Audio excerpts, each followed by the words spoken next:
আসসালামু আলাইকুম everyone, welcome back to my channel. কাছে এবং দূরে যে যেখান থেকে আমার ভিডিওটা দেখছেন, আশা করছি আল্লাহর রহমতে ভালো আছেন। আজ আমি আপনাদের সাথে রেস্টুরেন্ট স্টাইলে মোগলাই পরোটা রেসিপি শেয়ার করব। আপনাদের এমন কিছু টিপস ও ট্রিক দেখাবো যাতে আপনাদের তৈরি মোগলাই পরোটাও একদম পারফেক্ট হয়। এসব ট্রিক না জানলে মোগলাই পরোটা কখনোই পারফেক্ট হবে না। আশা করছি আজকের এই রেসিপিটি আপনাদের কাছে ভালো লাগবে। তাহলে দেরি না করে চলুন শুরু করি। প্রথমে একটি মিক্সিং বলে নিয়ে নিচ্ছি 1 কাপ আটা। আটার পরিবর্তে ময়দাও ব্যবহার করা যাবে। এখন দিয়ে দিচ্ছি 2 টেবিল চামচ রান্নার রেগুলার তেল, স্বাদ মতো লবণ দিয়ে দেব, আর দিয়ে দিচ্ছি হাফ চা চামচ বেকিং পাউডার। এখন তেলটাকে ময়দার সাথে ভালোভাবে এভাবে মিশিয়ে নিব, ঘষে ঘষে মেশাবো। তারপর ঠিক এমনটা হবে। অনেকেই ডো নরম করতে পারে না, কিন্তু আমি আপনাদের দেখাবো কিভাবে নরম ইলাস্টিক ডো বানানো যায়। এখন রুম টেম্পারেচারে থাকা পানি দিয়ে ডো রেডি করে নিব। অল্প অল্প করে পানি দেব আর মেখে নেব। একসাথে সবটুকু পানি দিতে যাবেন না, তাহলে ডো অনেক বেশি নরম হয়ে যাবে। আমার এই ডোটা তৈরি করা হয়ে গিয়েছে।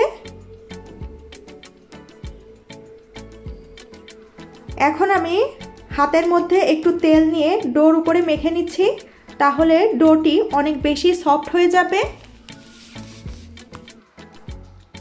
এরপর আমি একটি প্লেটের সাহায্যে ডোটিকে ঢেকে 1 ঘন্টার জন্য রেস্টে রেখে দিব।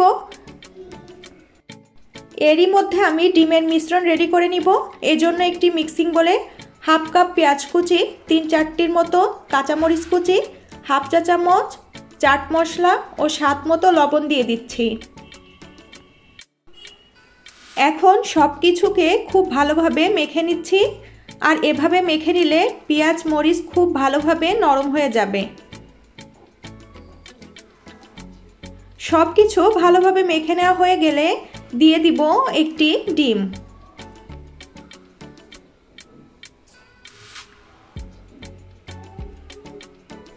এখন একটি কাঁটা চামচের সাহায্যে সবকিছু উপকরণ একত্রে ভালোভাবে মিশিয়ে নিব।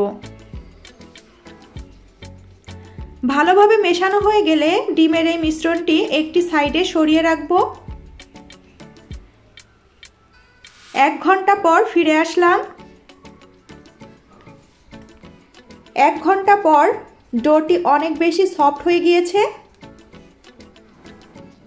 এখন ডোটিকে আমি 10 মিনিটের জন্য ভালোভাবে মথে নিব। এই ডোটি যত ভালোভাবে মথে নেওয়া হবে, মোগলাই পরোটা তত বেশি ক্রিস্পি হবে, খেতেও অনেক দারুণ লাগবে। ডো থেকে আমি 2টি লেচি কেটে নিচ্ছি। আপনারা আপনাদের ইচ্ছা মতো 3টা-4টা কেটে নিতে পারেন। এইবার আমি একটি লেচি নিচ্ছি মোগলাই পরোটা তৈরি করার জন্য।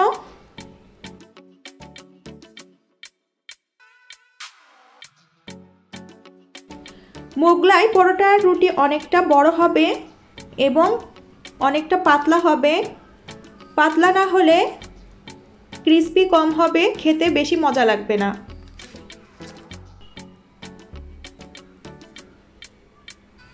দেখতেই পাচ্ছেন আমি বেশ বড় একটি রুটি তৈরি করে নিয়েছি। ডিমের যে মিশ্রণ রেডি করে রেখেছিলাম সেখান থেকে দিয়ে দিচ্ছি। ডিমের মিশ্রণ চারপাশে ছড়িয়ে দিচ্ছি।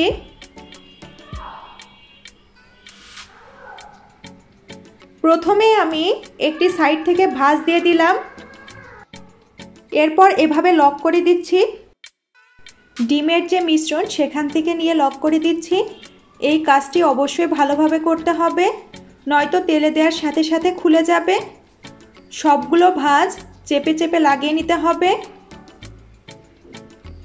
একটু লক্ষ্য করলেই বুঝতে পারবেন কিভাবে আমি আমার এই মোগলাই পরোটার ভাঁজটা দিয়ে দিচ্ছি। মোগলাই পরোটার ভাঁজ যত ভালো হবে তত ভালোভাবেই কিন্তু মোগলাই পরোটাটা ভাজা যাবে, নয়তো তেলে দেওয়ার সাথে সাথে খুলে যাবে।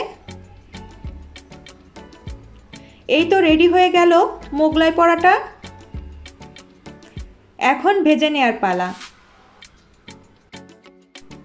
আমি আগে থেকে প্যানে তেল গরম করতে দিয়েছিলাম। পরোটা তেলে দেওয়ার সময় খেয়াল রাখবেন পরোটার ভাজের পাশটা যেন তেলের নিচে থাকে, তাহলে পরোটা খুলে যাওয়ার আর কোনো ভয় থাকবে না। তেল খুব বেশি গরম করা যাবে না, তেল অতিরিক্ত গরম হলে পরোটা দেওয়ার সাথে সাথে কালার চলে আসবে কিন্তু ভেতরে কাঁচা থেকে যাবে। এরপর চুলার আঁচ মিডিয়ামে রেখে ধৈর্য ধরে পরোটা ভালোভাবে ভেজে নিতে হবে। যতক্ষণ ধরে পরোটা ভাজতে হবে ততক্ষণই এভাবে চামচের সাহায্যে তেল দিতে হবে, তাহলে মোগলাই পরোটার উপরের পাশও অনেক বেশি ক্রিস্পি হবে। এই কাজটি খুব ভালোভাবে ধৈর্য নিয়ে করতে হবে। এক সাইড হয়ে গেলে অপর সাইড উল্টিয়ে দিব। মোগলাই পরোটা ভাজার জন্য অনেক বেশি ধৈর্য থাকতে হবে।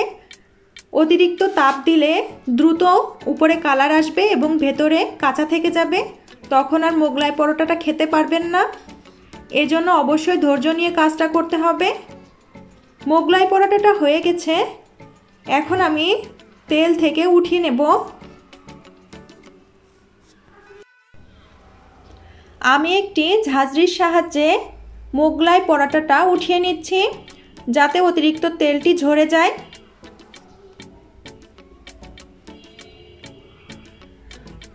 পরোটা ঠান্ডা হয়ে গেলে আমি একটি ছুরির সাহায্যে কেটে নিব। আপনারা আপনাদের পছন্দ মতো যে কোনো শেপে কেটে নিতে পারেন। দেখতেই পাচ্ছেন হোটেলের মতো করে বাসায় মোগলাই তৈরি করা কত সহজ। আপনিও যদি চান একদম perfect restaurant style Mughlai paratha বানাতে, তাহলে এই ভিডিওর সব স্টেপ ফলো করুন। আর যদি ভালো লাগে প্লিজ একটি লাইক দিতে ভুলবেন না। আপনারা চাইলে চ্যানেলটি সাবস্ক্রাইব করেও নিতে পারেন। আপনারা কে কে মোগলাই পরোটা খেতে ভালোবাসেন প্লিজ কমেন্টে জানান।